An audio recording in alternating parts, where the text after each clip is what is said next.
This is our Pandita and El Pandita reporting from day 40-something of the Casey Anthony trial. And today we were expecting closing arguments from both Jeff Ashton and Jose Baez. And we thought that the jury would be getting the trial tonight. They didn't get the trial tonight? No, they didn't get the trial tonight. How can that be? Didn't they have, all day to do it? They did, but in typical Casey Anthony trial fashion, nothing went as planned. What? Yeah. Oh, by the way, happy 4th of July. Tomorrow's 4th of July. We are celebrating with some french fries. French fries. Anyway, so today started out with Jeff Ashton and the prosecution giving their closing argument. How was that? How long was it? Didn't he have 4 hours to do it? He did. Each side is given 4 hours for the closing arguments. But Jeff Ashton is so smart and so succinct, and he was able to give I don't want to say brilliant, but it really was a great closing argument for the prosecution and spelled out motive. Motive? Yeah, that was something that kind of wasn't really addressed in the whole trial. Right, because whoever wanted that, whoever wanted that baby dead had to have motive. There's no other reason to kill a baby. So, sorry about that outside 4th of July noise. Anyway, so after him giving a great closing argument, they had a lunch break, and when they came back, it was the defense's turn to present their case.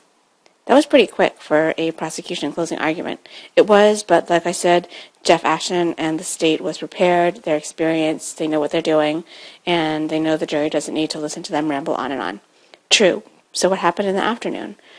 So speaking of rambling on and on in the afternoon, Jose Baez started his closing defense. He had a lot of posters and pictures and billboards, and he did get upset at the prosecution. Why? The prosecution wasn't talking. They weren't. But you know how that guy from TGIF, yeah, I remember him, how he got put in jail and fined for making faces during the trial? Yeah, I remember that. It was only the other day. Well, apparently Jeff Ashton was smirking or making some face during Baez's closing arguments. Shocking, right? So Judge Perry kind of gave everybody a heads up again about the order, reminding them don't do that, blah, blah, blah.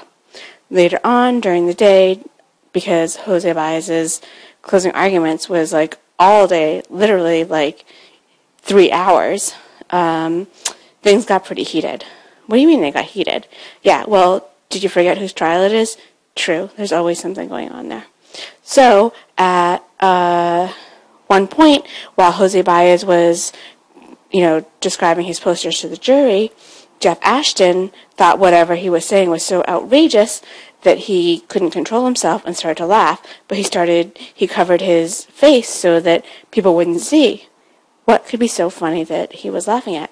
Well, I think he was just laughing at what Baez was saying. Well, true, but how are you gonna hide that from everyone? You can't. It was natural. But anyway, Baez, instead of ignoring it, said, oh, he went off on Jeff Ashton and was like, oh, yeah, everything that man, that laughing man over there said, and it brought attention to Ashton's smirk. That sucks. Did they get in trouble? They did. Something extraordinary happened. Judge Belvin Perry stopped the trial, sent the jury out, and had a in-chambers meeting with both lawyers. Really? Did they get kicked out? No, they didn't get kicked out, but they got a huge heads up about making faces and, being reminded of the order that the judge had made everybody, even the TGIF Friday guy, right, they have to stick by it. Anyway, so after that, the attorneys and the judge reviewed the video. Jose Baez actually apologized to Ashton, saying, I don't want you sanctioned, blah, blah, blah, and Baez got a heads up about what he's talking because it really was inflammatory. It was inflammatory, right. Okay, why don't you take over from now? Okay, so then Baez finished his case, and as much as I hate to admit it, he brought up a lot of good points. He focused on, quote-unquote, phantom forensics, fantasy forensics, saying that everything that the state had brought wasn't real. and that they brought in people who they said would confirm their forensics, but the people that the defense brought in, who were also FBI and apparently as qualified, said no, it was fantasy, it wasn't there. He brought in some computer search discrepancies, along with the point that the state is the one who has to prove the burden, that Casey is not the one who has to prove her innocence, the state has to prove their burden. Okay, I'm done. Okay, so finally, after 3 hours of talking, then we thought it was over, but it wasn't. After a brief recess, Cheney Mason got up and talked for 45 minutes. 45 minutes? Seriously? That's a long time after like 8 hours of listening in court. I know. So Cheney Mason got up and talked about the law and the legalese and, how they have to interpret it and kind of correlating it to some of the things the state had brought up.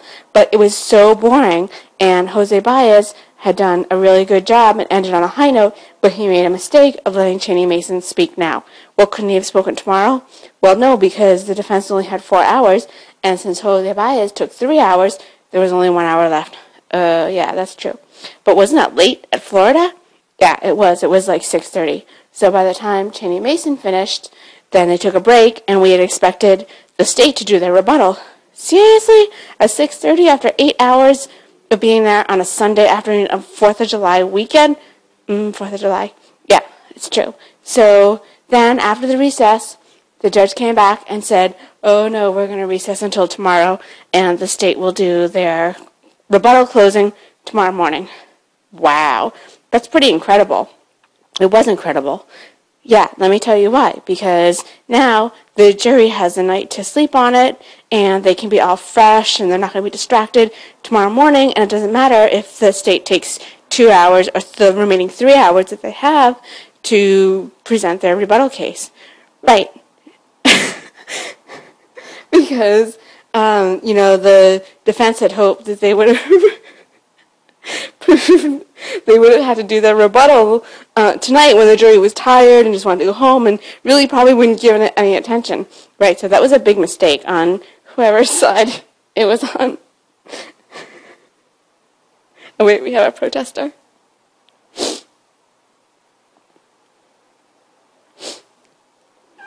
Yeah, okay, so then, anyway, court got recessed. Sorry, 4th of July weekend, everything's distracting me. Court got recessed until tomorrow morning at 8:30 when the state will make their closing arguments. Another day of closing arguments? That's crazy, man. We already had 8 hours of it. True, but you have to have everything done. It's a very important case. The defense brought up a lot today, and again, like I said, it was a misstep on the defense's part to, one, let Cheney Mason kill Jose Baez's closing, because he really did a good job today. I hate to say it, but Jose Baez did do a good job today. I know, I hear that. So anyway, we'll see you tomorrow morning, tomorrow afternoon or evening, after closing arguments by the state. And again, we are on trial watch. Yeah, we're on trial watch, even on this 4th of July. Panda's out.